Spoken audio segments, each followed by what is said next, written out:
I will bring the meeting to order. First up, modifications and changes, anything to add or? We have two things to add. Heather has something to discuss under other business. And, actually three things, sorry.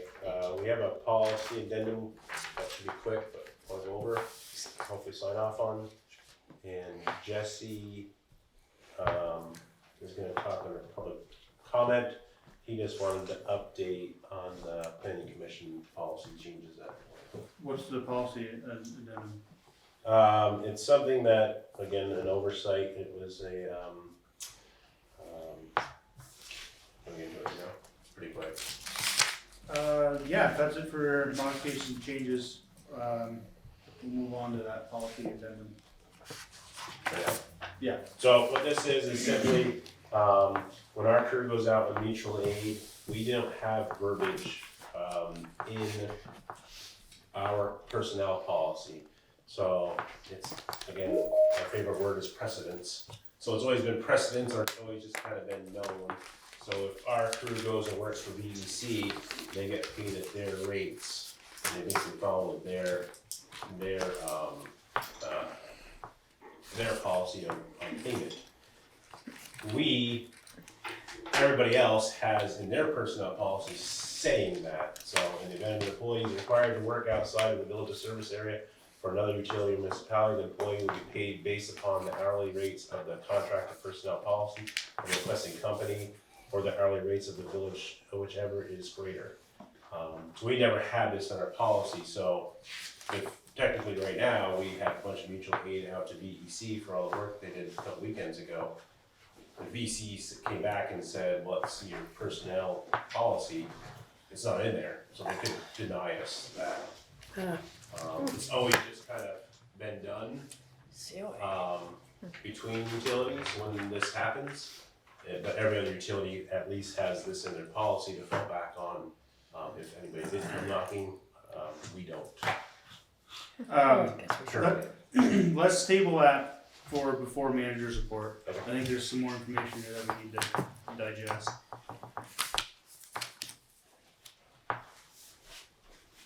For me, anyway. Okay, public comment. Jesse. Yes, sorry to do this under public comment. Of course, we hired Regional to do the bylaw update. They were kind of handling it. She got a little confused as to who to talk to set it up, the meeting. She tried to email Andy, and I emailed her back, and I'm like, so are we on for Tuesday? And she's like, well, I've been trying to get a hold of the village clerk, and I'm like, well, you gotta get hold of the village manager. So anyway, so that's why I wasn't on the agenda. It's not confusing though. Yeah. No, exactly. So, Say what? yeah. So I said, well, it'll be quick. If you want. How many pages long? It'll be quick. So what this is just a quick, if you guys want to share With it. NRPC. It's just a quick bullet point of the changes that we've made, just to bring you up to speed. We're combining the bylaws, just for everybody who doesn't know, combining the town and the village bylaws, to make one big book, combining the fee schedules, combining the paperwork, so we have one standard thing. So this is kind of what we did on the village side of things to, make things easier, more streamlined, more user-friendly. First thing, combine zoning districts. In the village, and we did in the town too, rural and agricultural districts, make those one. They were basically the same anyway. Again, it was one of those things like, well, where am I located? Most of the time you're rural or you're agriculture. So you get into the village, you get into commercial, high density gets a little in the weeds, but those are essentially the same districts, so we're combining those. Commercial uses, specifically in the village, right now, it would have to go to the DRB if you were doing certain commercial uses. We're still ironing that out, but basically, making it so, it can be conditional use, site plan review, trying to make some of that, cause it wasn't allowed in that area, in the I'm trying to thought here, sorry. In the rural and agricultural districts, it wasn't, we do have some in those outside outlying areas that are doing it anyway, so. Commercial district, significantly reducing the lot size. We had a really crazy lot size for the commercial district. It was something like, what was it, 20,000 square feet? It was something really large. We're still in the process of bringing that down, but basically looking at what other municipalities are doing, and she was supposed to put on here what we did shrink it down to.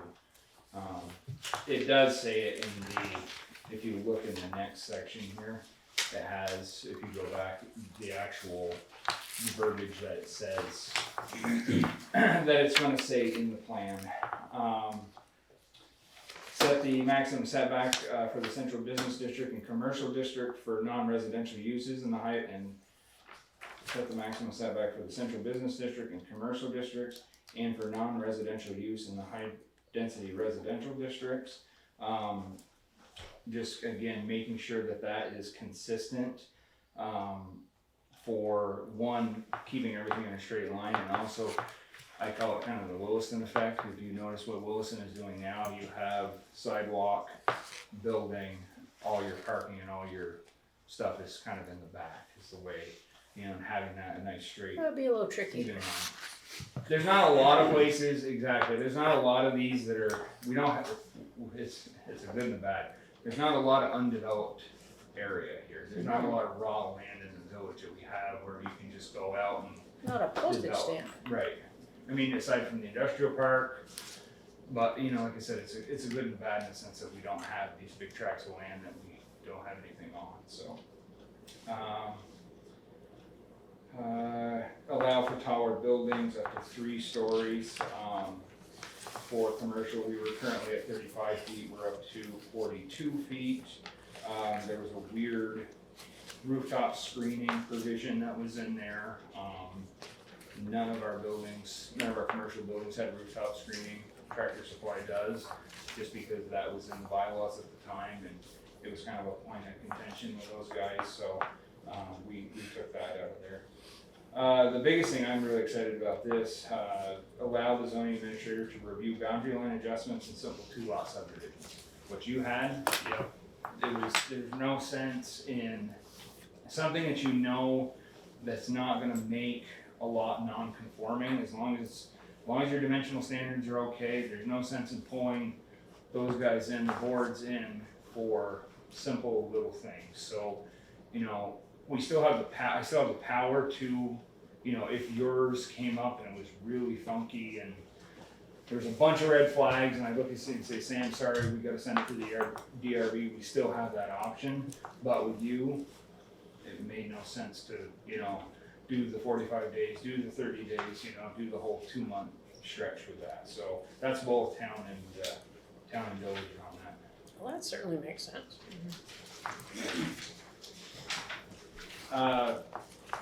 Again, this is more town. I mean, I guess you could have some. The plan unit development, most municipalities are doing this. They're basically changing to what they call conservation subdivision. So basically, you would have a tract of land, and you would make 4 units. Say it's 30 acres. You would have 4 units, you know, 4 subdividable plots where you would have your development. So you'd have like, you know, 2 acres, 2 acres, 2 acres, 2 acres. The balance of that land would have to be required to be stay in agriculture. Basically, it's kind of allowing for development, but still at the same time keeping some of our agricultural roots and keeping it, yeah. So it's not 2 acres, it was 2 acres, it's gonna be it's a 1 acre, lot size for minimum for the developed lots. A big thing is the Home Act, if any of you guys have heard any about that, the S100 bill. Meaning regional, is still trying to dig through that bill. It was a 107-page bill that there's a lot of, you know, what does this mean and what does that mean? Most of it is with multi-unit developments. The biggest thing is the parking. That's always a hot topic here in the village. There's not much we can do right now. We sit at 2 parking spots per unit. The bill changes it to 1.5. There's nothing we can do to fight that. And that's just in residence. So if you have a business, what's a half parking lot? That's a very tiny car. Yeah. Well, Smart car. Right, and Motorcycle. and the argument is, so you're at 2 units, it's 3 spots, so it goes Friggin' that things when you way. drive it once. Some places are actually going, I believe, less. I've heard of 1 space per unit. So we had landed on the 1.5 too. That was another thing. So as it stood right now, single and 2-family units were approved in-house. Now, single, 2, 3, and 4-family units are now approved in-house. 5 units and up they still have to go to the DRB. That's another thing that's still getting ironed out with this bill. The wording says that it's permitted, but to me, permitted is I issued the permit. They're still not 100% sure if it's site plan reviews, which would require to go to the DRB. So you're gonna see, certain communities where they have these big, large houses like yours, where they're gonna kind of carve them up into 3 Over and my 4 dead body. 3 and 4 units, and then when you lower the parking standards, it kind of makes things a little, Thank God I got a parking lot. a little bit in the weeds. So, strengthen the road connectivity standards, require preserved right of ways. One of the other things, and I know it doesn't come so much up with the village, the town for sure, but it's shared driveways.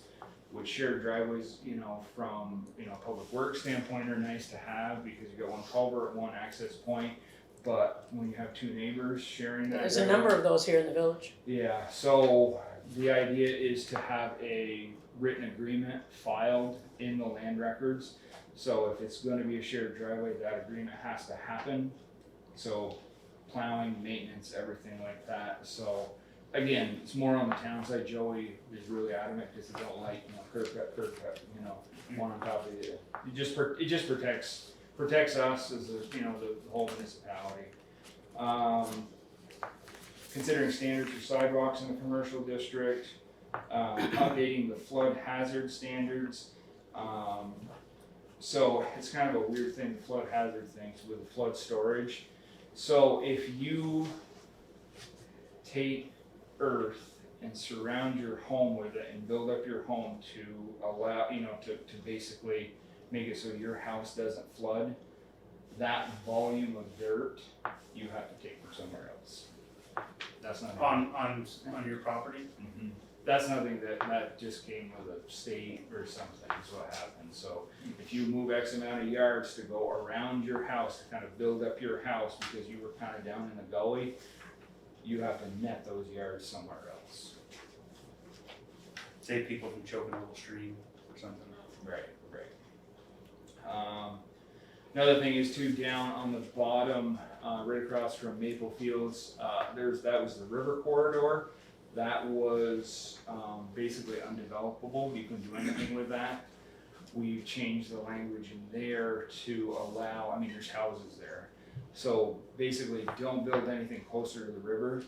Maintain that line of where those houses are. As long as you're within that distance. It made no sense. There's 3 houses down there, plus a gas station, plus everything, and that especially hasn't flooded. It isn't even on the 500-year flood maps. So we made that change. Just for that area or for everywhere? That was just the only the river corridor. That one was. We did something on the flood side, the floodplain too. I can't remember. We did something with it similar to the floodplain area too, which would be like where I used to live down in Siskoy. And then the last thing, and I know John had talked about this, and I know we had talked about it in, you guys have the ordinances. My fear was when John and I talked about the municipal ticketing thing, your ordinance didn't reflect that process that you have to go through. we're gonna have a provision in the bylaws, so it'll encompass the village, the town, everybody. So it's gonna be spelled out, you know, so if it's these small, you know, I say small, they're big, but they're small in the grand scheme of like environmental court, trash, junk cars, those kind of things. If you want a quick and easy, like, here's a ticket, you know, we will have the idea. So basically what happens is, and a lot of other zoning administrators and municipalities are using this too. Every day that you don't pick up, we can issue a ticket. Those tickets then go to traffic court essentially. So they can pay the fine and not go to traffic court. They fight it, they go to traffic court. If they don't pay in traffic court, we're still not 100% sure, but we think that's where the lien portion comes in. Lien on the property itself, so If it they goes don't straight pay. to the landowner, not the tenant. Right, nothing's involving the tenant. This is going through a landlord. The only real tool that we had to do was environmental court, which yes, you can go and you can do that process, but it's such a long process. It's such an expensive process.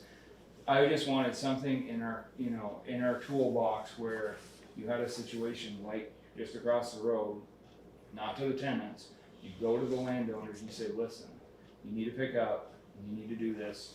This is, and no one can fight it because it's in the book and it says, this is our process. This is section 10, whatever.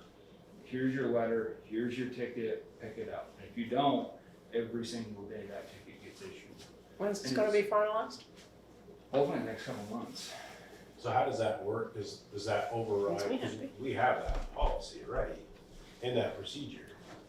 Would that override the one that's? Well, in place basically, now? it would just, it's now in the bylaws, so it would encompass all, you know. I mean, you guys could still do your own thing.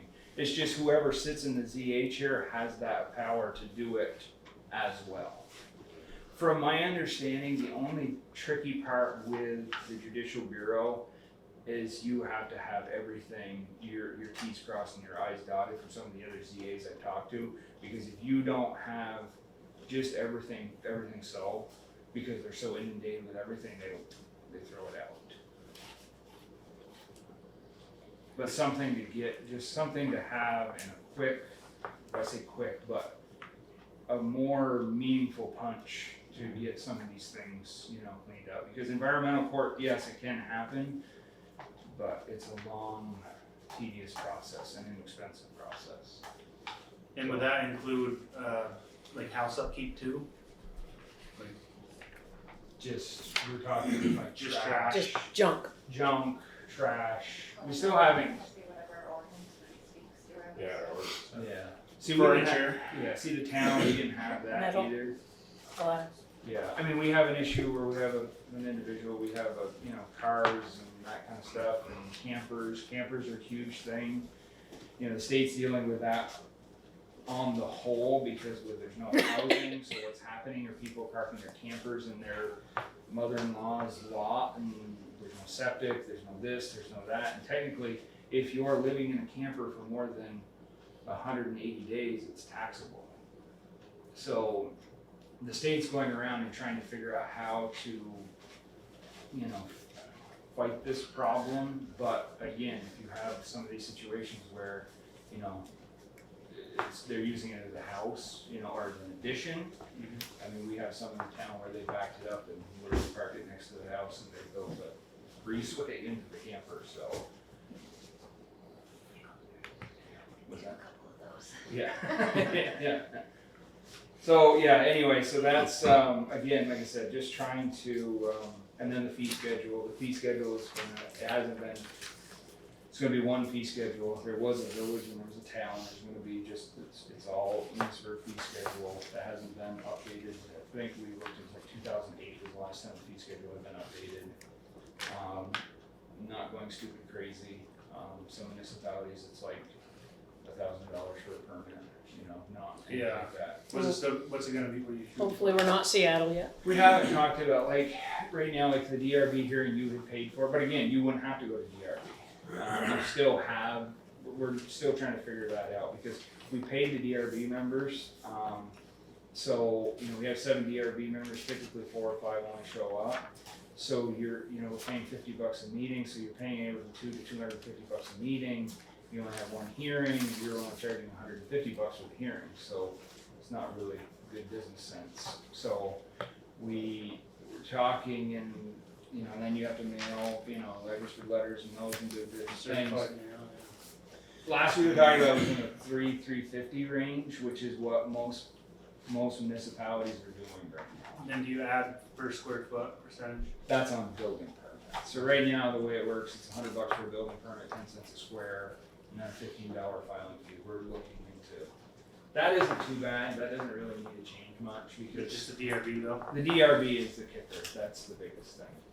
You don't wanna stack, it's hard enough, Eli's here, he's there, he's in 100 different meetings, and you don't wanna have him come to a meeting here tonight, till 10 o'clock, and then tomorrow night go to DRB, so I warn them as they come in. So like yours was the only one that day, that's what we try to do, 1 or 2, and then now if you can get rid of 2-lot subdivisions and boundary line adjustments, you just have the big ones for those guys to focus on. It makes it a lot easier for retention on boards, because that's the other thing, we have a 7-member board, we're gonna be moving that to a 5-member board so we don't have to screw around with because we're at a 4-member quorum. And believe it or not, that 3 to 4, that one person is the really tough part to get, so. But, yeah, so read it over if you have questions. We have another meeting, what's for you, it's for the 7th, it's the hearing for the village map delineation that got missed. But if you have any questions or concerns, tell Eli, email me, hey, you're reading this, why don't you guys do this? We're happy to hear, so. Yeah. Looks good so far. Thank you. No changes? All good. Thank you, Justin. Yep. Thanks. If that's it for public comment, we'll move on to review and approve for minutes. January 9th, 2023, look good? They're fine. Alright, here, motion to accept. Move. Eli was first, second. Second. Sandy with second, all those in favor say aye. Aye. Those opposed, nay. Okay, Franklin Foods allocation request. Good evening. Hello. What are we looking at here? 121.9 wastewater allocations and 10 water allocations.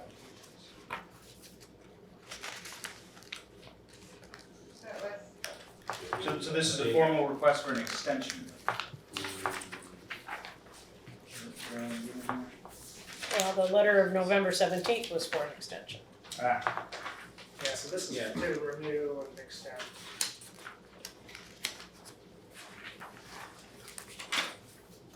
alright, what's going on here? So basically what happened is, so what's coming up in March is their 2-year timeline coming up. After talking with Brian and Gary, Gary has his comments in here. And Brian, if you want to speak to this at all. Yeah, I'll do that. So go ahead. Oh, start. So I do have a couple concerns with this request. So this, I'm sorry, right, so this is an extension, this is a plain extension Yeah. request. This is the same extension request that we had gotten We had gone, previously. yeah, we've been trying to catch up with these folks. Yep. So. I fully support the project, I just have concerns with this request. Our ordinance is very specific about the 2-year time frame to pay for those allocations. And I don't think we want to get into picking and choosing what articles we choose to follow and which ones we don't. We're gonna go down a pretty dirty road, I think. My second concern was in November, a letter was sent just to remind them of the deadline. And their immediate response was they fully intend to purchase these.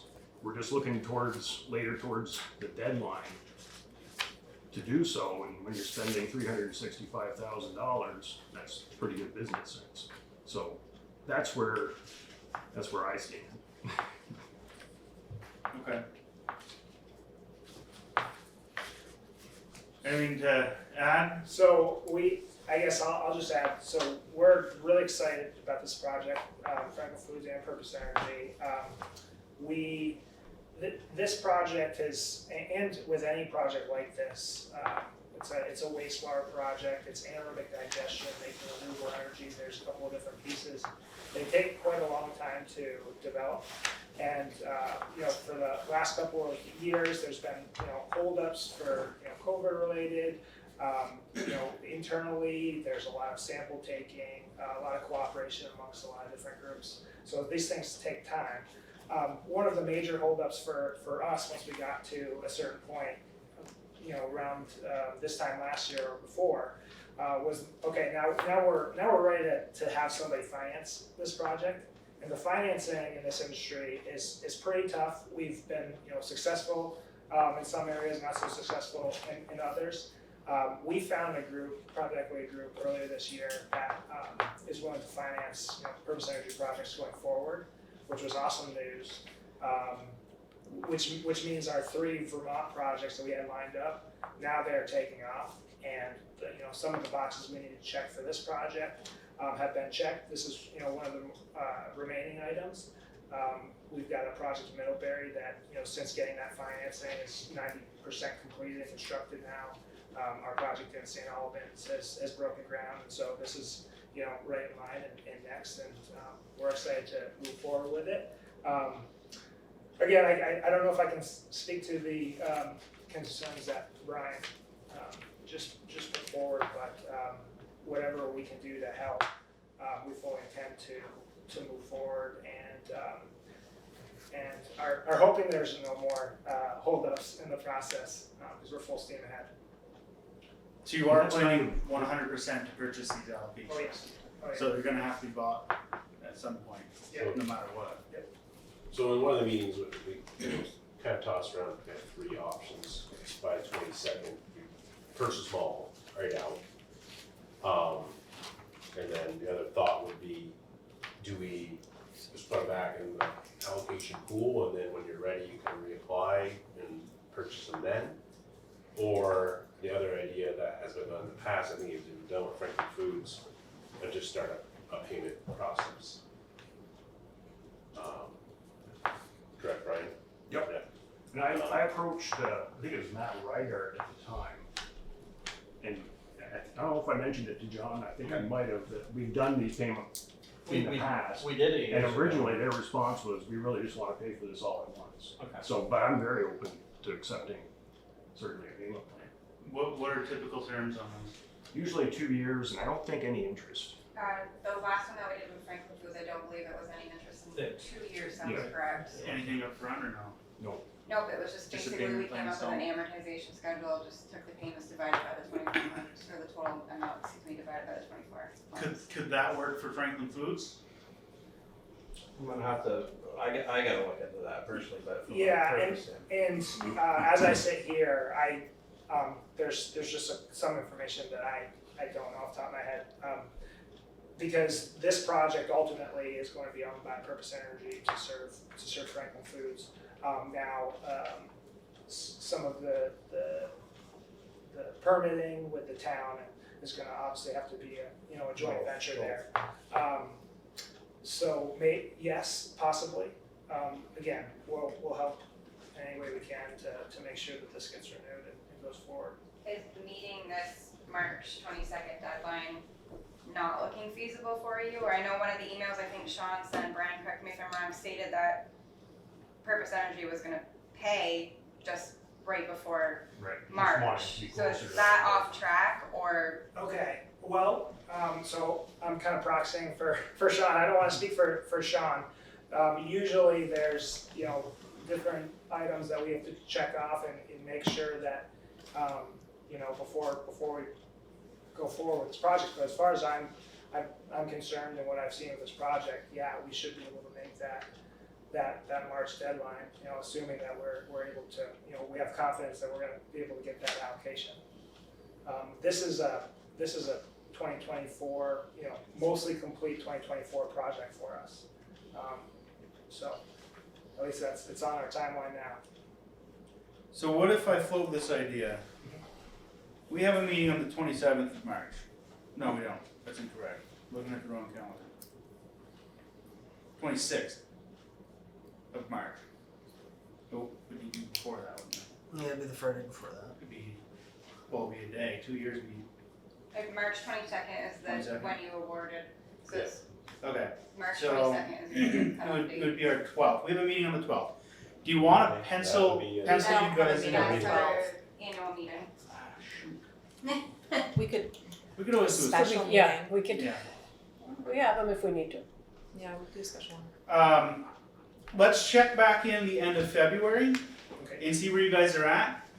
I can't speak for the board, but I do echo what John's saying about setting precedents for extending allocations. I am on board with a payment schedule though, if that works for you. Okay. So if it'll give us a better indication of where you're at financially, if you want to purchase them all before the deadline, or if you're going to need to set up a payment schedule, I think we can talk more about it then. If we do need to call an emergency meeting, I think we could probably make that happen for you guys. Okay. But if that sounds good to everybody, I think that's the best course of action here. That sounds fair. Okay, yeah. We try to be amenable, Yeah, thank you, appreciate it. sometimes. I've personally been working with Friendly Foods on this project for a long time, so I'm very excited that we're, towards the finish line here. Yeah, and I mean, from my standpoint, obviously, the plant, we need this to happen. We really do for future growth and for even maintaining where we're at, because Brian, for the last 30, I've worked there We've 30. made good strides, we'll leave it at that. We worked there 35 years, and we've always kind of been on the edge of the wastewater permit, but, Well, we'd kind of like you around for another 35, so well. we're a rather important asset in the village. And I think, someday I probably should give you guys, not tonight, because it's an update of where we're at, because a lot of stuff is happening, and it's actually quite positive. Oh, I think we need a tour. Well, update the end of February. There you go. We'll do that if you guys get some time, because it may, a lot of good things are happening right now that, that are Good. That are making it look like it's going to be a long-term business here. Awesome. Very nice. Good to hear. All right, that's it for Franklin Foods. Move on. Thank you very much for coming in, guys. Yes, thank you. Really appreciate it. Thank you guys. Have a good night. See ya. Enosburg Rec Department Park Permit Request. Margo, are you there? I see her first name. I'm here. Can you hear me? Yes. Yep. Good evening, Margo. So what have we got going on? Okay, first of all, I just want to say thank you for providing the Zoom option, because sometimes it's Tuesday nights with the 4 kids is a little chaotic, so I appreciate you having this option for us. So I am just doing the park permit request for our color run again this year. Last year was our first year. We had 127 runners and walkers. So we are excited to try to do this again. Nothing really is changing on the permits from last year. It's the same route, same start and finish, same traffic control, with the exception of adding a couple extra color stations. It's the same exact kind of plan from last year.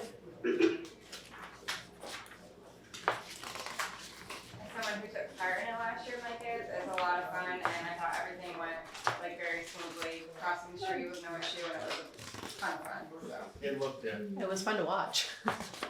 we were getting colors out of our ears and nose for a couple days, so that was fun. I have I want motion somebody for to this. stand by with a hose. Sounds good to me. Sounds good. Motion to accept this park use permit I'll make the application. motion. I'll second. Heather has the first, Sandy with the second. All those in favor say aye. Aye. And, sorry, waive the. Yes. Waive the fee. Waive the fee, yes.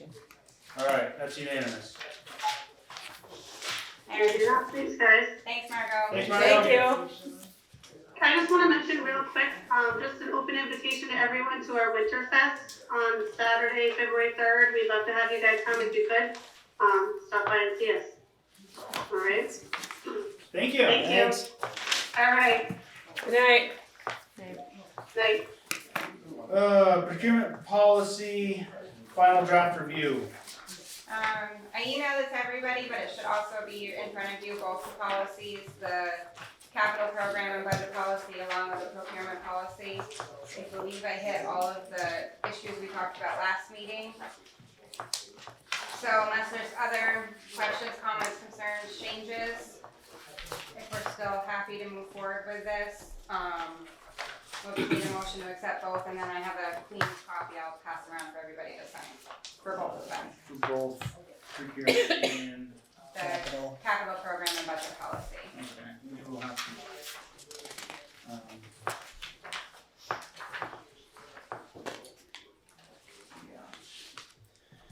And my intent is to go over these with all the department heads and have them sign for a new copy, because there are some minor changes, but I don't think anything that really impacts the department heads too significantly.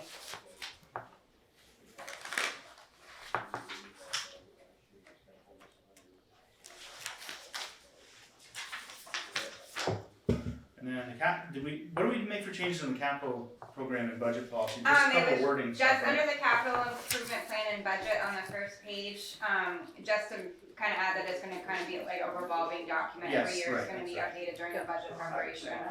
Okay.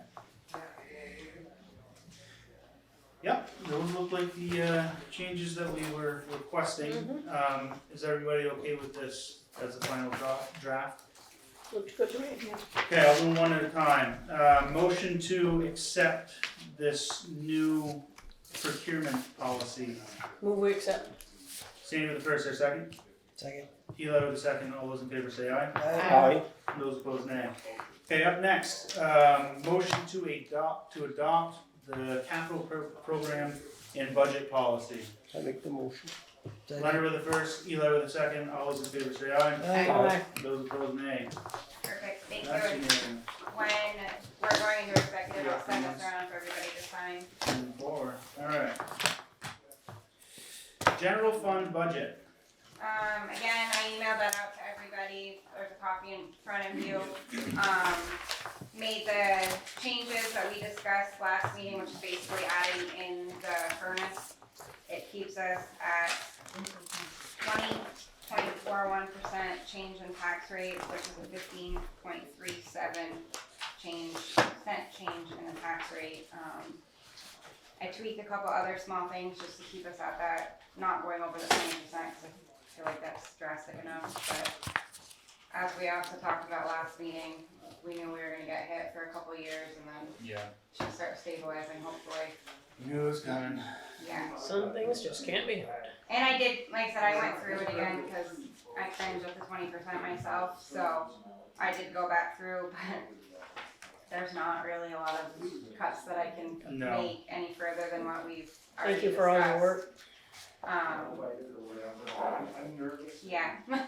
Cost of living and infrastructure. On In the state we live in. plus side for 2025, we should, knock on wood, our workers' comp was a 25% hit this year. We have some bigger claims that will be dropping off for next year, so I'm hoping we're gonna see some savings there. Good. That's a big number. Yeah, that makes me cry looking at the bill that they just sent us. So I'm hoping we'll have some savings there, and I'm gonna continue to press our broker and keep doing my own homework on insurance because it's just insane, but And unfortunately, sometimes you can't find a lot of insurers that are going to help you. You have to be your own advocate and do it yourself, and unfortunately. not only that, but the hydros send people running the opposite direction Yeah. quite often. So there's very, very few people that will touch us because of the hydros. So it makes You should be happy. it a little more difficult. But I continue. I'm gonna stay on it. I mean, in my personal life shop around insurance all the time, so we'll do the same here. Alright, what exactly is the tax rate? The tax rate. I know I didn't print very good. I'm sorry. 20.55? Is So that the tax rate is gonna be 0.907, 0.907? and for 2023 it was 0.7533. Alright, where sorry, but where am I looking for that? Down at the bottom where it's highlighted in orange, Oh, right what up, page? the very last page there, the one you're on right there. Look right above it, it's in bold, the .907. Gotcha, yep, right here. Okay. That's the magic number that we need. That's the magic number that we need. Okay, if we have no further questions or amendments to the general fund budget, I'll hear a motion to approve it at .0970. No, you didn't say that right. You said Point Sorry, nine. my dyslexia is kicking in, sorry. .9070. move. Either with the first, Leonard with the second, all those in favor of approving the tax rate, say aye. Aye. Those opposed, nay. Thank you. Thank you, Abby. Yes, thank you very much. You worked really hard. Hopefully next We year's a didn't lower meet number. every single They week should project like it other going down. entities Yes. have done, and we're, Yes, you know, we That's just it. approved it. Everything else is in the law. correct. They're still meeting once a week. I think I'm on first. The first. Hooray! Yeah, Me I- too. when I, It's my like first 5 year here, weeks we in a were row. meeting every Yep. week and it And was look a at very how we long, managed to do convoluted that this year. process. Yeah, it was 5 weeks in a row of like 2 to 3 hour meetings every week. So thank you. We And try thank to you. spearhead a lot of it Well, before it gets to you means a guys lot. to Yeah. get to the weeds. Speaking of taxes, I'll put my lifter hat on. There's a COD number, don't ask me what it stands for, and if it's over 20, it calls for a reappraisal. We are 20.7. No. But the problem is the reappraisal firms that are out there are so backlogged right now. 4 to 5 years. We five won't years. see it for 4 years at least. Yeah. Yeah. That's if nobody else dies. Right. Well, and it's like, so St. Albans, I was talking to my district advisor, and St. Albans used a firm out of Texas. Yikes. They have a guy, actually Tom, who helped us get through with permit passing. Tom's son is kind of the local, kind of in between this firm, but he did kick it over, Not so Miss we will Sheldon have to. doesn't bring you theirs anytime soon. Yeah. Have you, who's gotten it locally, who's gotten a reappraisal? Fairfield. We just got ours. Yeah. Have you talked to anybody from Fairfield to see what it did for the grand list? Richford did theirs too. The problem Richford had they had one of those companies that came in. It's a big company, and it's just a brush stroke. Oh. Like 3 bed, 2 bath, It's this much. They'll look at a handful of houses. So the way it was described to me, so guys like Kermit, his 2 business partners, Tom, and I can't remember the other guy that worked for Sheldon this year.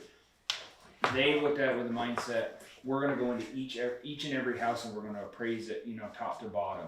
So we're gonna spend 9 months appraising and, 1 day of grievances.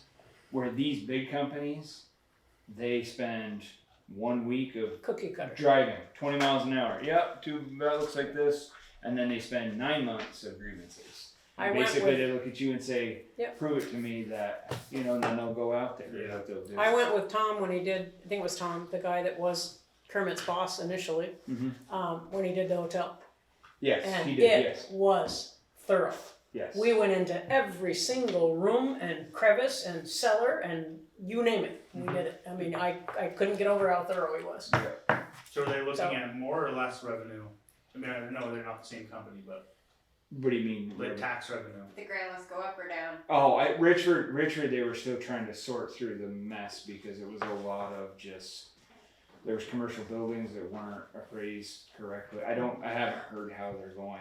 I mean, really, hypothetically, we should do this, right? Our grand list should go up and then our tax rate should go down. You know what I mean? Yeah. Really, because a lot of people get really nervous, like, oh, the reappraisal, like, it really should just do this, Mhm. essentially. Mine went down. Yeah. $700. It's Yeah. just not hire a cookie cutter. We're gonna start until we get the letter. We're basically waiting until the state gives us the formal, like, okay, you guys are on the chopping block. You have to do this, and then we'll put out an RFP to see,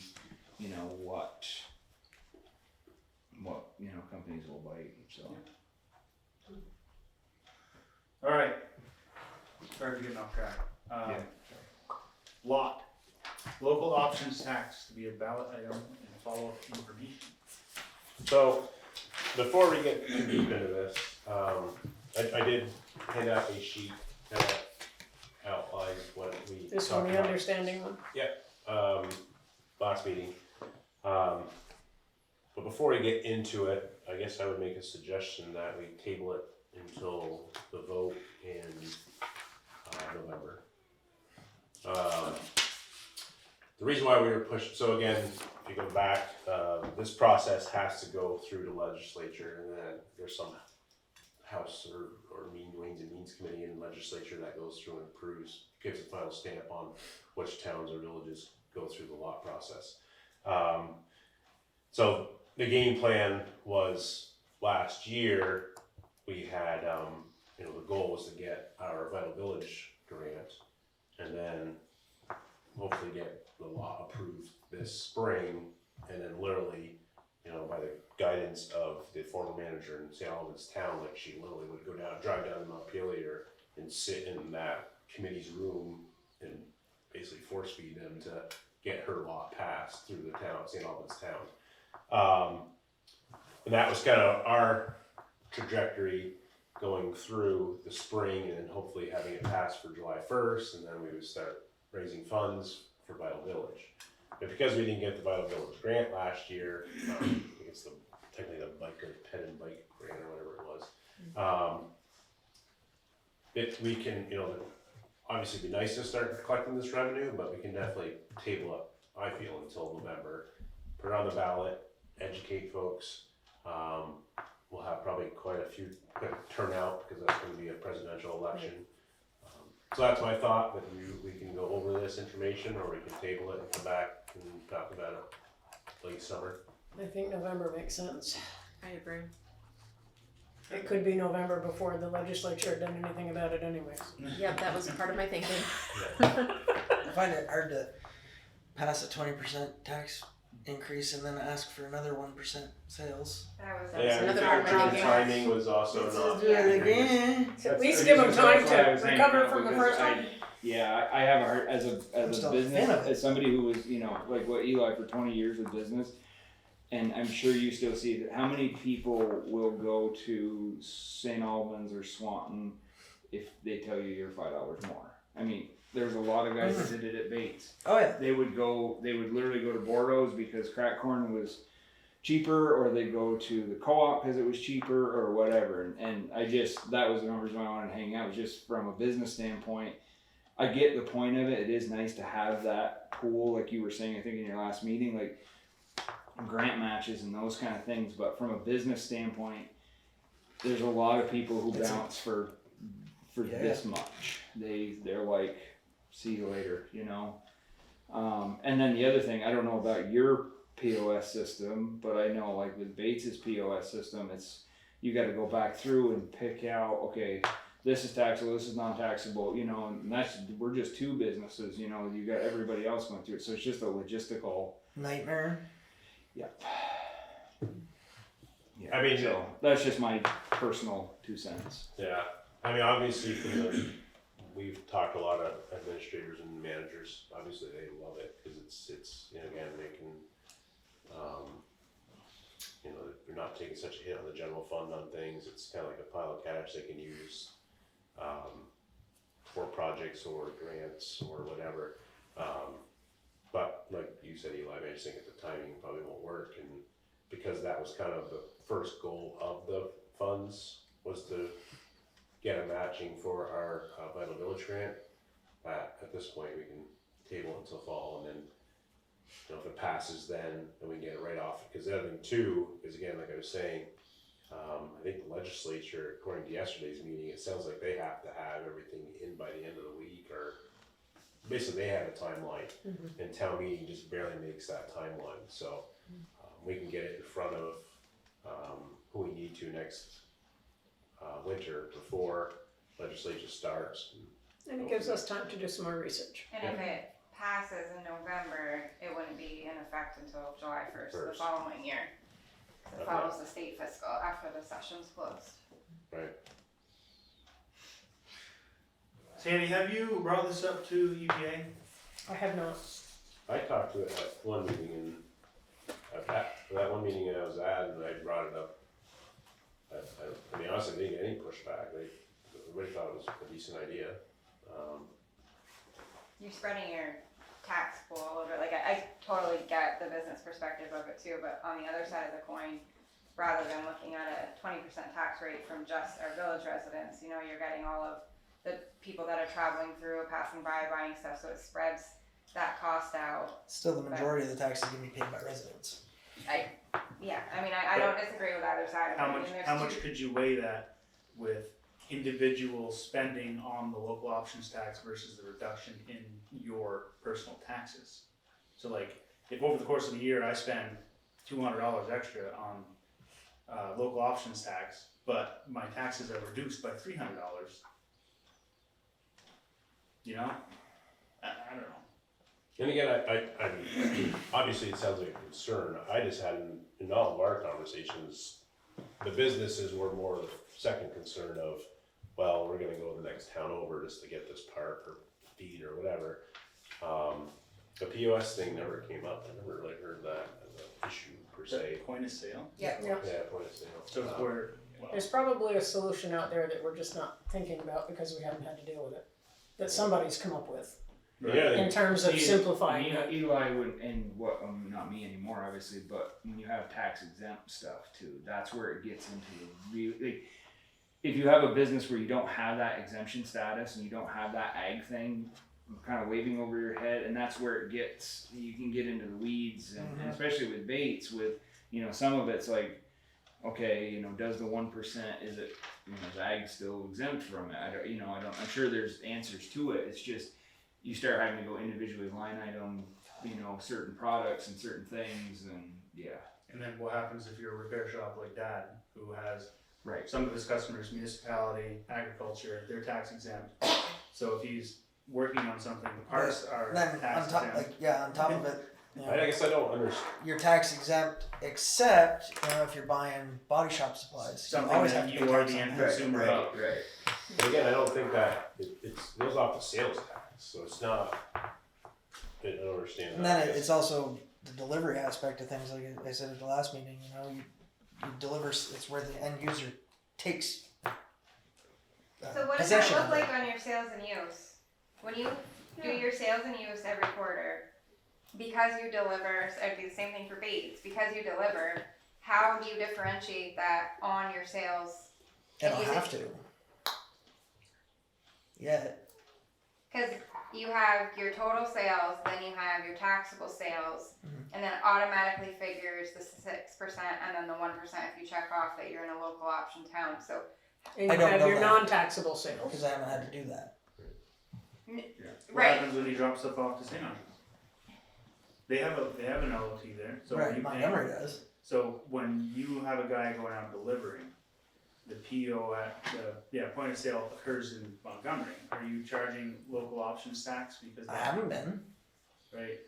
I was just gonna say, But it's never- from Bates' perspective, you were buying on Depot, you know, and then you're delivering it to, so Right. you But know. it but didn't like- matter where it went to, we Right, bought it right. at The Bates sale on Depot occurred at your Street. storefront. Yeah. Right, the only thing that came in the weeds for us is, you know, a farmer that comes in, so his farming account, so you pull up, you know, Joe Farmer has a tax exempt ID number, then from there, now those inventory items come up, I could go in and then I can do taxable and non-taxable, is how I can do it. So he comes in and buys, you know, inflations for his milking machines, okay, those are non-taxable, okay, then you go in and then, you know, that's set up to be non-taxable. He comes in and buys, I don't know, some, you know, gardening gloves or whatever, you know, or whatever, well, then that's like, okay, that's not, you know, that's where it gets in the, Well, it doesn't matter, because you're gonna be either it's just gonna be 7% instead of 60%. It doesn't matter who you're taxing. Yeah, but you're skimming off and you put it Right. into a different account. It's not all going to the state of Vermont. A portion Yeah. of Yeah, it's it going is. somewhere right, else. yeah. No, No, it all gets paid to the all state. goes to Yeah, it all It all goes gets to paid- the Then the Right. state takes 30% of what Well, our we- revenue would be, so, And and gives us 70%. I was Really? gonna That say, sounds like a good deal. yeah, It is, there's no 30% difference, last other than meeting. it'd be 7 instead of 6. What's the 30% for administrative fees? Yes, Exactly. of course. Because we can. Yeah, Yeah. exactly. Because we can. which would be thankful it's only 30%. Well, So does Give 'em Williston time. have a local options tax? Yes. Williston does. They've had it forever, so as long They as were I the can first. remember. So Yeah. literally So what happens, they had all the answers to our questions. I'm sure. Right, I'm sure. that- Stowe right, I'm does sure too, it's- I've sat in on meetings with Stowe on this before, and they're actually added it even further, like they had it on their, meals and rooms, now they're adding it to their sales and use, so quarterly, every business has to fill out a sales and use tax form based upon what their sales were, the amount that is taxable, it figures the automatic 6%, and then you literally just check one more box, and it tells you, now you get that extra 1%, and that's the total amount that you owe.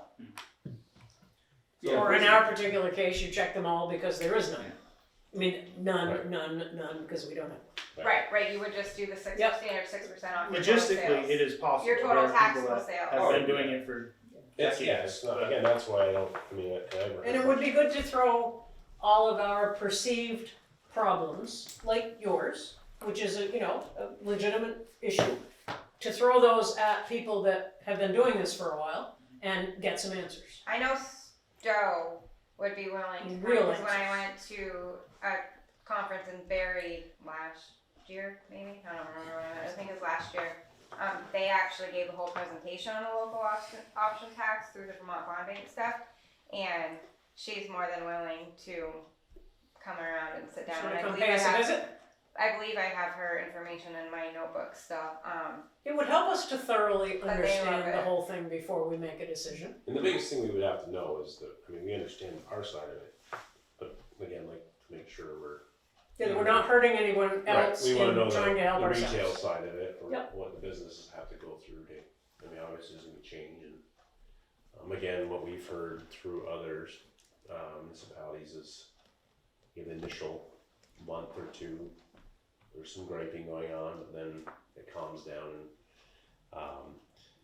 and again, the other thing too, like, it used to be, I don't know if you remember, like you said, Williston was kind of like the poster child of this process, and everybody was like, oh, I'm not going to Williston to shop, kind of your point.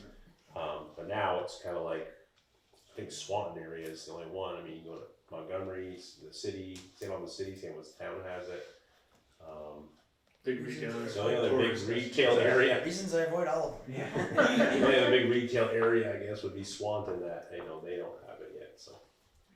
There's 20, I think, one municipalities in the state that partake in the local option sales tax out of 251 towns in the state. Yeah. Well, it's gotta be feasible for the town. I mean, like Sheldon doesn't have a lot of retail and a lot of stuff, so it doesn't make sense necessarily for some of these towns. Oh, But I mean, if you go onto the website, and I know John and I both have it printed out, it tells you the towns, it tells you which ones Which are one's- taking part in the alcohol sales and use, or the rooms and rooms, yeah, I bet a lot of them are tourist destinations. where you have a lot of. Or a lot of Keeping retail. the outside money. Yeah. Or, somewhere with fairly localized retail and industry, you may just be hurting the residents. But, okay, let's talk about this later. I'm sorry, what? Hereby table. Poster? Yep, hereby table. It is on the table. We're under it. Alright guys, have a good night, Jesse. Hey, Good night, Jesse. I see Eli stomping on that under the table. I didn't crumple it up first. Let's go back to that, policy addendum. Alright, and again, this is not, we don't, if you wanna, we can discuss it, and if you wanna think through it and go and read and look at it next I meeting, think I that's fine. understand. We're I think I not, understand what you're trying to say. It's We're a not- protection for us, sorry Yeah. for cutting in, John. Right. It's a protection for us, so when we go do mutual aid, like we just did mutual aid for VEC, our guys are gonna get paid Their rate. their rates, but if VEC were to push back on us, like we send them the bill at their rates, if VEC were to push back on us, like why are you charging us our rates? We don't have this policy to back up what we're sending on the invoice. We have, could as say John we're only said, paying your precedence, rate, because we've always right? done it, it's been They everybody. could say that we're only gonna pay you the current rate that you're paying your Right. lineman. They could come back at us and then we'd end up eating the cost essentially. So this The protects difference. us Yeah. from eating the cost, because we're gonna, whatever, if we pay our guys double time, while they go to mutual aid, we're billing that utility mutual aid. Right. So there's no loss in that essence, as long as we have this in place. Okay. Sorry, John. Certainly makes sense. No, that's fine, yeah, it's just, it was one of those things that sounds like it's been happening forever and it's never been questioned, but if it did, we'd be left in the bag, for whatever. And I guess it's just that, tomorrow someone would question, so. Yeah. Just- Yeah, It's And one it of can those be a- things, it can it's like be an a- insurance policy. You're you getting really rid of the need to buy it. handshake agreement and you're putting it on paper. Yeah. Yeah. And it could be a pretty good bill if we got 5 guys working double time and a half for 3-4 days, and Yeah. that's a pretty good bill. So that's the only, and it's not in the union contract or our policy, personnel policy. Where did we pull that, wordage from? It's a This is a combination of EDC and Swans. Okay. Yeah, yeah, I didn't wanna just rush in and No, that's fine, I No, that totally makes agree. sense. approve something, kind of important, so, but yeah, And if you- I think I fully understand it, and that sounds. Well, it sounds like we're certainly just sounds putting it on sensible. paper, yeah. Yeah, I guess, motion to accept the addendum to the personnel, or not, personnel policy? personnel. Yeah, personnel policy. Second. Eli first, Sandy the second, all those in favor say aye. Aye. Those opposed say nay. That's clean, we'll sign that when we're packing up for the executive. Yeah, I got one here for you to sign too. Special file, yeah. Alright, manager's report, what you got, John? No, make it quick, we got a few things here. So, I just wanted to provide you a FERC update. Again, FERC is our federal licensing for our hydros, which expired last April. So, essentially, we can, in theory, keep running off of our old license. But in that process, we also need to receive a 401 certificate from the A&R, Agency of Natural Resources, to run the hydros. If you remember back last summer, we had a hearing with A&R on our application for our 401. And they brought some things to the table that, were a little bit, we didn't understand. They had some eel issues and some bat issues. Eel? Eel. We have eels. American Eel. Well, No, there's a- no, we no, don't, that's the point. They're saying No, they can get no. here from Lake They Champlain. wanted I don't like a think so. passageway or something. They wanted a These passageway. eels came. Which, Well, we'll deal with that when they come. yeah, Um, yeah. So I'll essen- wait for him. Wrong. We'll get a little bucket. No, that wasn't what I was thinking. Sorry. That's fine. So essentially, we then withdrew that application, and we had a bit of an amendment to that application as well as we sent to FERC. And again, some of the things that Abby and I are looking at, and again, being new, we came to this role with some experiences in a lot of things, but not in hydros. So, that was both a learning curve for us. So we explained that to A&R that, we want to understand this because this is a 40-year certificate. So we don't want to go jumping to conclusions. So we've kind of, at this point, we've, emailed back to A&R. They just emailed recently looking for an update. So at this point, we withdrew our application. We don't have an application in for a 401 with A&R. Part of the reason we haven't reapplied is as soon as you reapply for the 401, it starts the clock over for a year. A&R has a year to respond to that, and whatever they issue for the 401, we're set to have to follow. And like John said, we withdrew because they ignored the amendment. So they're still trying to force our hand at saying run a river when we want more time to evaluate, peaking the cost, do a cost analysis on that. So that's why we're holding off, because we don't want that clock to start yet. Sorry, I couldn't. No, yeah, that's fine. And then, right now, which might be a positive for small hydros, because again, the other factor of this is RES, our REC, renewable energy credits that we get, and it's looking like in this legislative session, they're working on RES, and the hydros will be a tier 2 REC. They traditionally haven't been. No. Semi-renewable. Yeah. So. Yeah, and tier 2 is what we need more of. And we We need those. more tier 2 credits. So again, that's kind of playing a role in this. So essentially, that's where we're at. We've kind of put things on hold. We can continue to run, because Abby and I kind of get our feet under us and understand the whole picture of it, see what we can do, you know, for repairs. We've talked about, we're looking at the trash racks, getting those repaired, the dredging, you know, getting more efficient. Obviously, Mother Nature was a big help this year, but we had a record year with generation. That's clean. Yeah. So that's just an update on FERC and kind of where we're at. Do you want to add anything? We're also waiting, part of it too is we're waiting for FERC to issue the environmental analysis. A lot of times they wait for the 401, but technically they were supposed to issue that, I think, last February. So as John said, we had Paul Nolan send a letter to FERC saying they haven't even acknowledged the amendments that we put in last summer. So we're trying to get them to acknowledge that and get some feedback from them before we push forward with the 401. We need the 401, unfortunately, but FERC is kind of the end game that we're going for, so we kind of want to get their perspective to know, because part of what we submitted in the amendment was, I believe we left it modified peaking, but the biggest thing was to change our min flows, and I think that may benefit us more than peaking, but that's what we're trying to run the cost analysis on. And with it being such a good year and such high flows this year, we didn't get to play around with peaking as much as we would have liked to really look at the big picture of it all, because we had enough water that it didn't make sense to pond, because we were running consistently for 24 hours versus just trying to hit, you know, And maybe your a little bit. minimums were super high. There's Yeah. always water flowing over. Right. So, who knows what this year will bring? So we are kind of stalling a little bit, but it's also for the benefit, like John said, we're trying to make a decision that's going to impact the next 40 to 50 years runtime. So. How is removing these two properties over here going to affect the environmental stuff? We haven't advised them of that yet. I mean, it's going to be positive. You know, we haven't gone that direction just yet. You know, kind of surrounding things that we're looking at Is that even in doing. the boundary? I don't even know if that's in the boundary that Yeah, that's going to be an issue. I mean, I think it would be one of those things, you know, kind of a funnies in the whole type thing between that.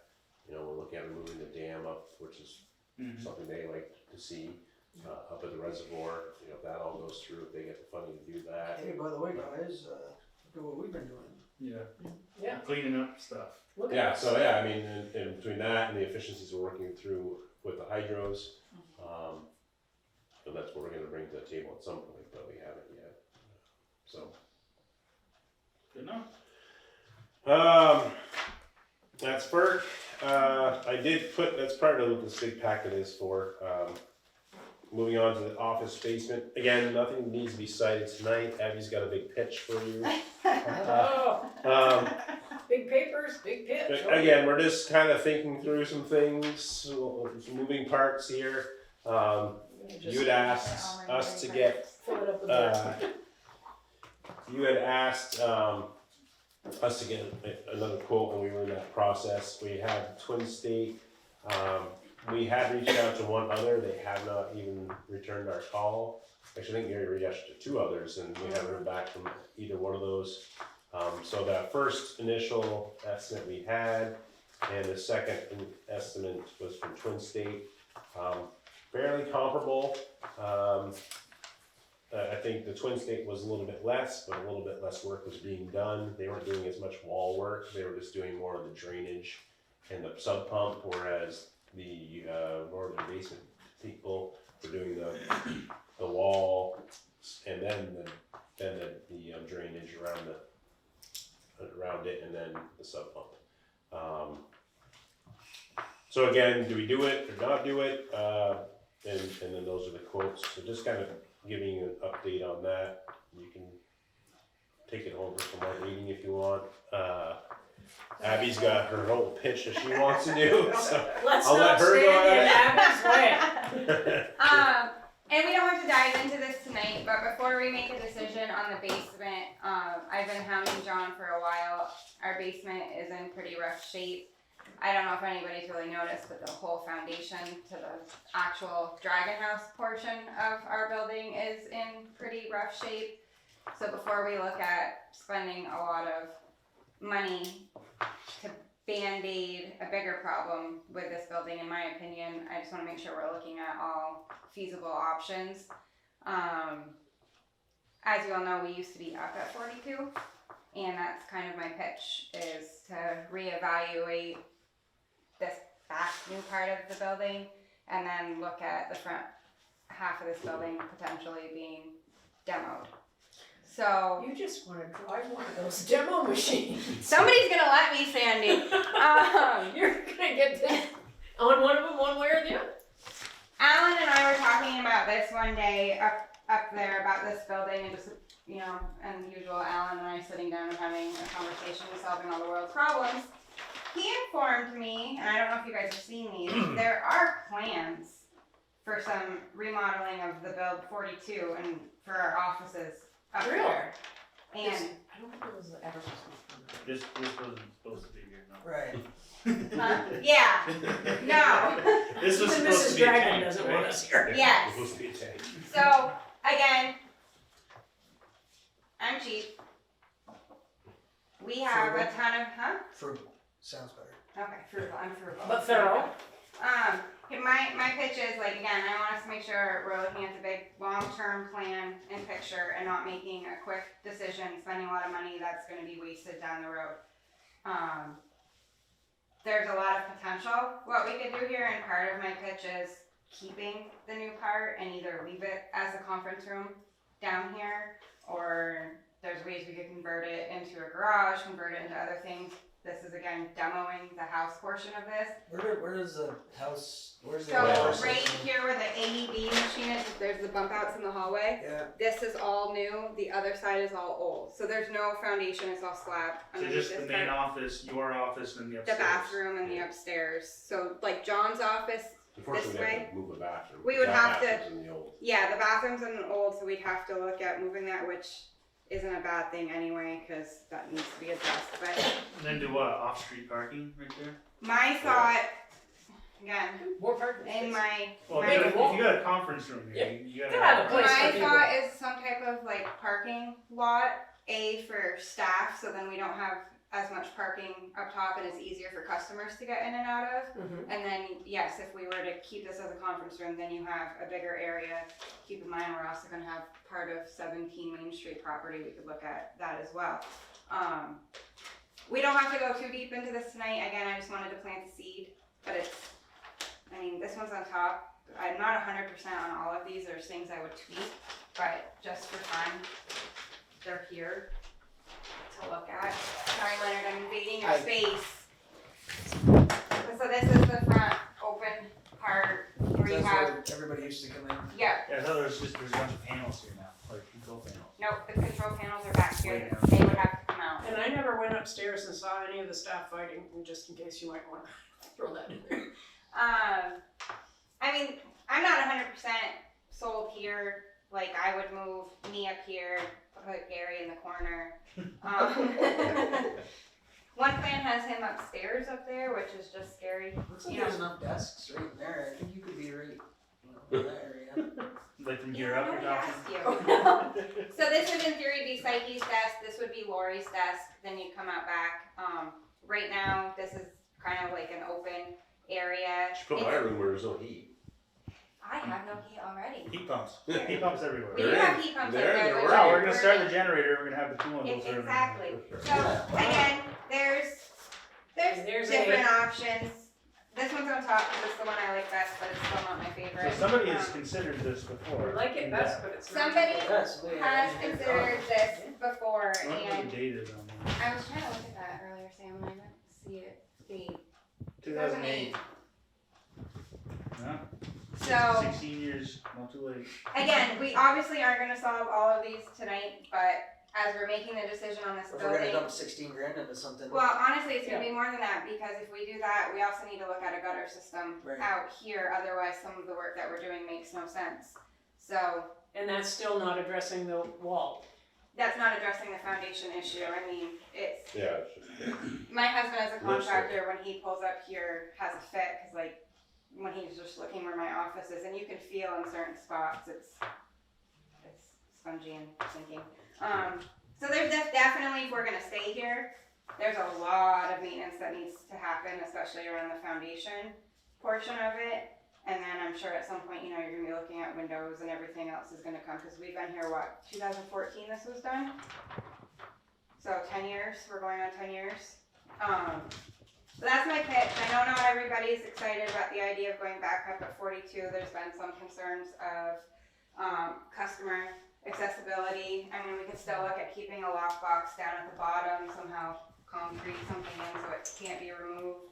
I think we could also look at jackhammering some of the ledge out so it's a little bit easier to turn around. Again, I think if you have parking down here for staff and not have staff parking up top, then you're gonna have all of that open, which would be easier. The world is no more or less handicapped than it was 35 years ago. And everybody went to that building that wanted to go to the building, whether it was to pay a bill or talk to somebody or whatever. And everybody went without giving it a thought. And I think we can make it even easier than what it was before, just from talking to staff. And this may not be the solution. Maybe we look at something else. But the other flip of how I look at this, back to my being frugal, is, you've got 42 up there that we're paying for electricity, heat, everything. And the guys aren't even up there 90% of the time because they're out in the field. But all of that is still functional. So you want to talk about, as we're talking about trying to find ways to cut back on tax rates and our utility rates, you're eliminating essentially a whole building. You're preaching to the choir to me. So Where's Lyman Park up there? right now they all park up there, but they could probably either park below, or depending on what we can put for parking down here, there's always that possibility. Because you're looking at, we've got 5 people down here and then 6 up there. So you're looking at essentially 11 vehicles that we need to figure out the parking for. But I mean, there's quite a bit of space. We're not going to lose any space, and we're not going to pick up any more people. Correct. Right. We're just going to move them around. Yeah, and I mean, all of us can just walk up there or down in theory. Good for you. That always sounds good, but We all sit down too much. We're doing it anyway. I mean, the light guys are back and forth down to the office all the time up there. I mean, we go up there, even in the wintertime. Kenny does a really good job maintaining their driveway. I mean, yeah. Well, can we do a cost comparison? As far as what it would cost to go What up it would there. do to do this versus what it's going to be, and to do, I guess, all of this. I don't even- Fix the foundation wall. If that's not good at this point, it would probably make sense to, it's like you don't have the tooth filled if it really needs to be pulled, kind of thing. So get done what really needs to be done, and put it against that, and let's look at it. who was on the board in 2008? Were you on the board? 2008? Would have been. I Guy wonder- Bro probably still would have been here. I wonder why they didn't go with it. Like I said, Alan was cleaning through stuff and he stuck him in a back room and he and I were talking and I was kind of feeling them out, like, how would you guys feel like if we invaded Yeah, your space? And they're all for it. The guys were like, Well, it makes the most sense. 16 years. I mean, Who was our manager? 16 years. McNeil? Kenny would have been here. Was it John beginning was of there. John? Beginning of John. Beginning, well, there you go, that's why I got Second tabled. year, something like Yeah, that. that was 16 years ago? It's not hard to tell. Yeah. The generator's still up there. We're bringing it to your We're gonna house. get it You're running. gonna bring, We're no, gonna but bring it to your house. Me and Sam are gonna get it running. You The gotta- story goes according to. I would love to find a way to either get it running or Yeah, that's what I heard. get it out. but yeah, but that's what I meant, we have talked So before why did it about Yeah. trying to sell it, but then the price of steel or whatever Brian went was down. getting back. The guys, if the guys had their way, they would love to Gary get that out of there. Turn I can't that into a remember garage bay so who they can get their was, digger but truck there's- over here because their whoever digger truck's was over at fixed 210, it. is over on Dickinson Avenue. Whoever was. So buying in it their back perfect then, world, they want that being Yeah, gone Gary and convert yeah, that Gary, into a well, usable we had garage somebody bay. else, I don't know. Exactly. Cause it was like. Again, we have a lot of wasted space. That generator's like 2 stories, right? Yes. Renovating it. Yeah, I mean, It was like, it wait a sets second. in the ground, Yeah. so you can look Ask at him, drainage ask or Alan, something so they Brian, could actually have a garage bay where they why can this hose didn't off go stuff, through. because now If they there's have to go something over to wrong Kenny's with the player, garage in order to do that. I mean, And, yeah, I mean, if you well, cause they take put, that I mean, the other generator problem. out of she's there. talking about was we So, have that we'll just garage, just there was sell it. all the Yeah. buckets are parking, so that would be a problem. There's. He's gonna mess with it, I know Yeah. that. There's not. We a- know Excavator's a little on the small side. It's So anyway, It is in the building. If you cut it into small Yeah, enough I mean, pieces, they you have can back skidder. buckets up there. Yeah. So Yeah. they can But I just wanna make sure, again, I'm all about long-term, Oh, big, no, I'm- big picture, I'm and glad we you need to brought look this at up. every possibility. What's the consequence of not doing anything with the basement though this year? I mean, worse off than we have been. I mean, it was a super wet summer and we made it through, but yeah. it's, Are there any mold issues? Therefore, health issues? We don't Cover look camera. for it, I guess. I'm sure if we dug, we could find it, but, I I mean, mean, cause it. Nobody's been overly sick. no, nobody's been overly sick. Not a lot of the- respiratory, The odor this year, because it's a musty basement, and every time we get a flood of water, the dirt comes through. It's a stone foundation, so I mean, it's musty. I mean, you can open the door and turn the light on your way out. It's not a pretty area. You know, it's an old house. Mhm. So it's definitely needs some TLC, but the mold can be, I mean, if you ended up with it, can be pretty hairy. When, yeah. after the fire, when I was at what used to be Century 21, down in the back, I was adjacent to the basement. And of course, I already had occupational asthma from the fire anyway, but the mold that was in the basement that nobody could see, nobody knew it was there. Go in the basement, you know, we didn't see I've been anything. It looked okay, and I was sick. So, and I mean, not saying it's not a concern now, that could be a long-term concern if we don't address the basement. And John's been really good at making sure to get the quotes and kind of hearing us out on doing something about What's the it. humidity level down there?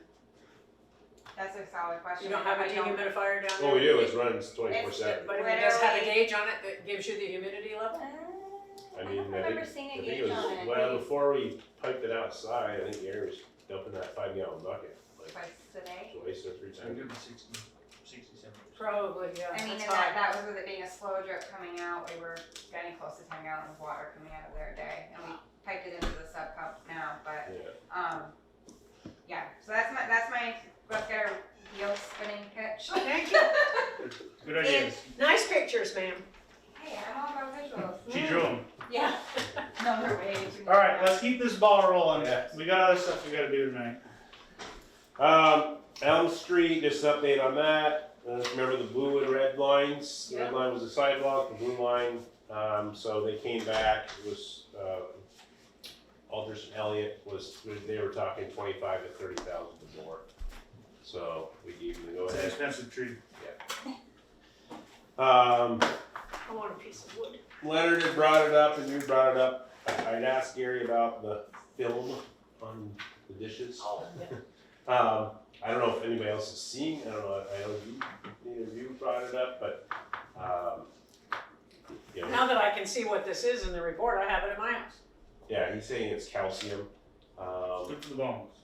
Yes. It has nothing to do with the new water line. I mean, I don't know if that was with that person that you know was talking about on. Nancy, Yeah. I brought in a water sample the other day from Nancy. Oh, yeah? The other thing that it may be, and I think this is part of the reason why we flush our hydrants, is because you gotta like upset the water pressure in order to get that mineral off the side of the pipe. This Yeah. is how it was explained to me, and I don't think we have any hydrants up there that we flush. On West Berkshire Road. Probably not. So it's possible that just that flow of water Yep. shook all the calcium Yeah, we and should minerals have or one. whatever. Yeah, but you got all brand new pipe. No, it's not all new. It's new from like Northland Drive up. Yeah, Northwind Drive, Patch Road or whatever, up. So it's possible that that little section from Maine to, or by me, stuff happened. Yeah. I don't know, maybe it'll go away. But Should diminish. according to Gary, that's kind of half the reason why they flush the hydrants is to Yeah. get rid of that. Okay. Push everything through. Okay. Maybe you can reassure her that it's probably gonna get better. Okay, thank you. Just an update from the storm. I mean, it went well. We hammered out a lot of customers in a day. As we had mentioned already, our crew was able to get our area cleaned up. They did go do some mutual aid, which was, we got a nice letter from the president of DEC afterwards, supporting them. Cause they did put our crew in Swanton on some pretty good tasks. They did like 8 poles and 3 transformers, all on hooks, all on gaps in backcountry territory. So they worked them for sure, but. Wax sent a card too, did you see that? I didn't see that card. Wax, we did some work for Washington Electric and they also sent a very nice thank you note to the guys for supporting them. That's good. And again, Swan was great. Again, the game plan was, as the storm hit, they were gonna tackle their portion if they had any issues. I think they're in a pretty good spot. They don't get hit like we do, especially up towards East Bakersfield and in that direction. So they were done cleaning up about noon. They were here at 1 on that Wednesday, and then they started jumping and helping us out. It's fortunate we have such a good rapport with them. Yep, it has been working very well. I sent it to John, there was a lot of positive stuff via Facebook, I don't know if some of you guys saw, but Swan did put up a good post, but somebody had posted that lives along 105, seeing like us and Swanton kind of intermingled in and all the crews headed to help, so there was definitely a lot And of. John's 5 seconds of fame was Yes, very good. John did a very nice He interview. did a good job. I did tell you I sent that to him. Oh, did you? Now you're really famous. Where was the major problems? Yeah, it was East East Bakersfield, was the biggest. Joyle Road, Witch Cat, which just always East gets Bakersfield Road had like. Lonely 3 Bridge snap Road? holes. Longer Bridge doesn't seem to get it as bad. It's just that section of Witch Cat, Joyle, and East Bakersfield is really just gets hammered. Out Every near storm. If it's not snow, it's wind. Snow, it's wind, it's wet snow, it's, We had what, 3 holes snap total? yeah, we had 3, and we had 3 the first storm, and then Jerry, which we didn't get hit with that bad, but we did have 1 broken pole at Jerry. I was ready for that. So should we sell that section? So the VCE, No. I don't think VCE would take it, because that's where, like I was telling Sam, I think Gary was out 8-9 days between So I 2 used to storms. live on Waterville Mountain Road for 14 years, and that is VEC, and their line right there runs like a horseshoe through the woods, and I've experienced 14 days of no power up there before, and I don't think they take us, they've got enough headache going on up there, and Gary was on that same line, Well, he they have that, lived on the backside of me. they have that crazy line that Matt, the mechanic there, Matt Murphy. I don't know if you've ever seen that line that comes up over that hill and it comes across the pond. I mean, Yeah. that's Oh, yeah. that's quite the spot to have line, but. Yep. So that's the update there. We're also, just sorry to piggyback on that, there's a really good chance it may go FEMA. I know VEC was very close because they had like 40 something poles that they needed to replace. 56. How many? 56. 56 was the final count Yeah. for Finn. So they had said on one of the emergency management calls John and I were on that they were close to the statewide threshold before Jerry hit. I haven't heard any kind of scuttlebutt on it yet, but we're prepared on our end with all the documentation if it goes FEMA. That's the other too, the crew did great. We've had a lot of meetings on it, so that if it goes FEMA, it's, Storm Elliott was a bit of a headache trying to gather all the information, but now they've got it streamlined. Like, one guy gets out of the truck and they start taking pictures and they start getting the data, because it's very, literally down to what chainsaw you used for 2 hours, and if it doesn't match up, why were you on Joyle Road for an hour, but use that chainsaw for 6 hours? That doesn't make sense. So, We implemented a new form. We took the outage form and Alan and I tweaked it and worked together on it. And like John said, the guys were phenomenal. This was the first storm they had to do it. And I mean, especially. we've been having the crap out of it. Yeah, we're having the crap out of them. But the Avery was amazing. He was teamed up with Dave. So again, a lot of credit goes to the guys. They really they exceeded my expectation of what was They did, being they did. handed back into me. So it was nice. Great. Not on the list is, again, I want to thank Abby. She did a great job between budgets and also our audit. Her and Lori, they spend ridiculous hours here preparing with KBS and anything KBS needed, they both are like. We should have it. And they even got chocolate chip muffins. Yeah, and then, oh yes, thank you. so I didn't much. live- I wasn't intending to give them any. Those All of were a sudden, amazing. And they literally ate all of them back here too, but those were amazing, by the way, thank you for those. But we should have a draft of our audit hopefully tomorrow, so I'll review it and then we should be in relatively good shape and throw all the We annual do report thank you together. both for all your work. We know it's our job. And last real quick thing, just a heads up, again, late email came in late last week, nothing really to the village per se, but Vermont Gas is starting, they may have a date on there, I can't remember, but plans are they're gonna start digging the line out to St. Pierre's for the digester, Nice. so just a heads up there. That's all I have. Ditch Witch will be out again. All right, thank you, John. Yep. Other business? What? My Is it turn, my Heather's turn. turn? Yep. Youth center stuff, I've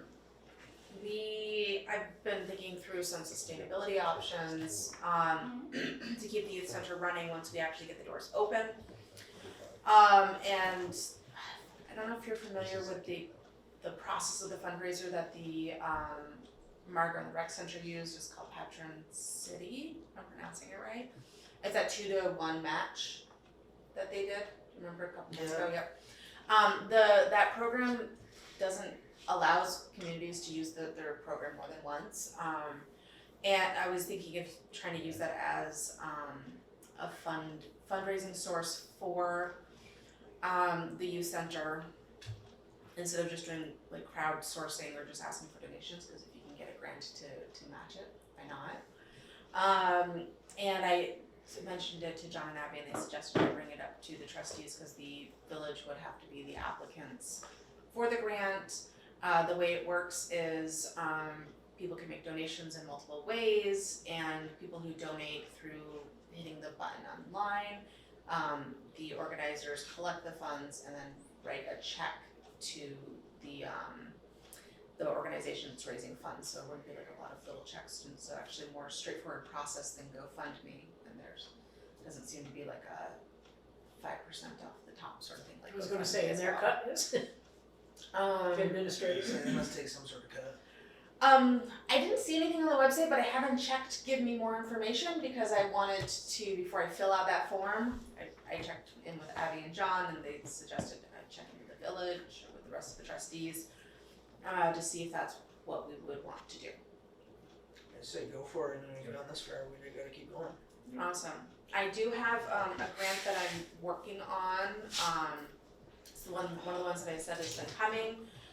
I'm hoping we still remain eligible for it. There's they have, let's see, how do I say this succinctly? The original purpose for the grant application was to be able to expand after school, out of school time access to youth across the state. That included non-school entities, but there are some people, some legislators that want it to only be applicable to school entities, and they're pulling language out and putting language in and pulling language, and they're going back and forth about whether or not non-school organizations can apply for the funds. Until they determine that, nobody can be awarded funds anyway. So I spoke with one of the members of the House Education Committee on Monday, and I'm preparing some material for him to share for consideration about how detrimental it is to just allow services to be school-based. So I'm hoping with other efforts that they'll change that soon, but the application does allow for up to $150,000 a year for 3 years. So it is a substantial amount of money. Yep. And that should be enough to run a youth center with one full-time staff, one part-time staff, and with the rent that we're seeing right now, as kind of like a baseline center. So I mean, the 150 is kind of what I've been trying to go for. So I'm working on that, and I met with a potential funding source last Wednesday who was very impressed with the amount of progress we've been making, and he thinks that there'll be youth center funding as well. So Awesome. I'm hoping we'll have a lease signed, but I feel like I say that. We're working on it. We are working on it. You are We have been making confident that progress. we will. We have a verbal, it'll happen. We're just Yes. waiting on the details. So Awesome. there we are. Thanks, Heather. Other business? Hearing none, I will hear a motion to enter into executive session for the purpose of discussing negotiations in which premature public knowledge may compromise the position of the municipality and for personnel matters. I'll make the motion. Leonard with the first, there's second, Eli with the second, all those in favor say aye. Aye. Those opposed, nay. Alright,